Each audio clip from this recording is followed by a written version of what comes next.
Welcome to 50 Ways to Succeed at Work, where you hear stuff about ways to succeed even the most well-intentioned colleagues, advisors, careers officers and HR departments may never get around to mentioning. This is episode 24 of 50 Ways to Succeed at Work, and it's called Handbook Happy, making time to study any new employee notes or handbook. You've just received the organization's handbook, and what does it say? Just one sentence. Our one rule is that you should use good judgment in all situations. There will be no additional rules. That's from the legendary service handbook of the retailer Nordstrom. Sadly, the reality is that even this successful and well-intentioned company must still abide by all sorts of rules that its employees should at least know exist. So the actual Nordstrom rulebook turns out to be a further 7,000 words explaining policy and refers to other approaches that you should know about as an employee. Since you probably won't be working for Nordstrom, you're more likely to encounter a newcomer's handbook or sometimes a video. Should you dump the thing in a drawer or even shred it? Worse, should you read it diligently from cover to cover and probably fall asleep along the way? As a newcomer, neither dumping the handbook nor trying to memorize its contents makes any sense. Just soak up as much useful information as possible about where you'll now be spending many hours of your life. Your handbook, for all its faults and sometimes boring content, can still contribute to your success at work. For example, it pays to be aware of your organization's people's policies and procedures.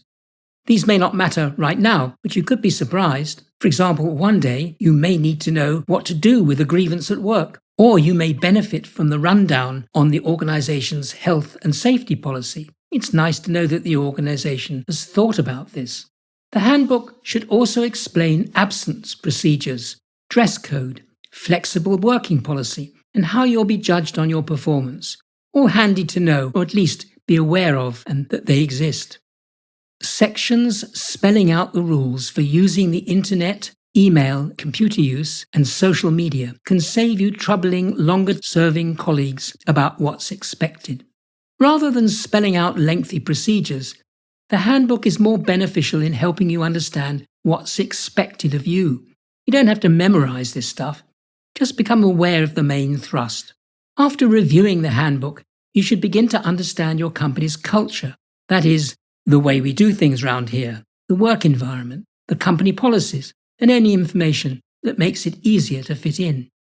Tucked away somewhere in your handbook will generally also be facts on the benefits you can expect and how your pay is decided.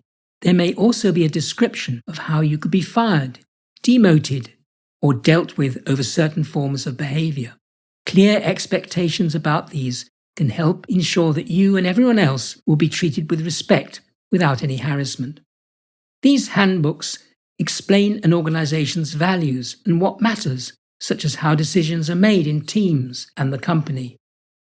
One UK game developer packs its handbook with color illustrations dedicated to employees' families and ends up explaining why employees have desks on wheels for moving workplaces to better collaborate with others.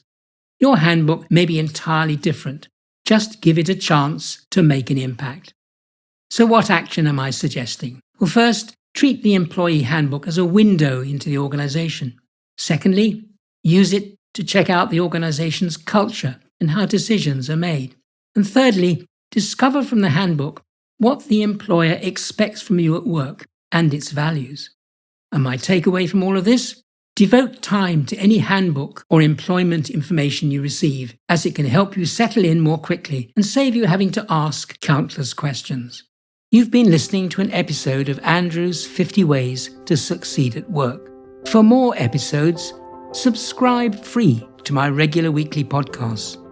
You can catch up on past ones at the 50ways.site, where you can also become a foundation member with access to e-learning units, transcripts, further reading links, and the forum, where you can ask questions, share problems, and join a growing community of people who seriously want to succeed at work. Thanks for listening, and bye for now until next week.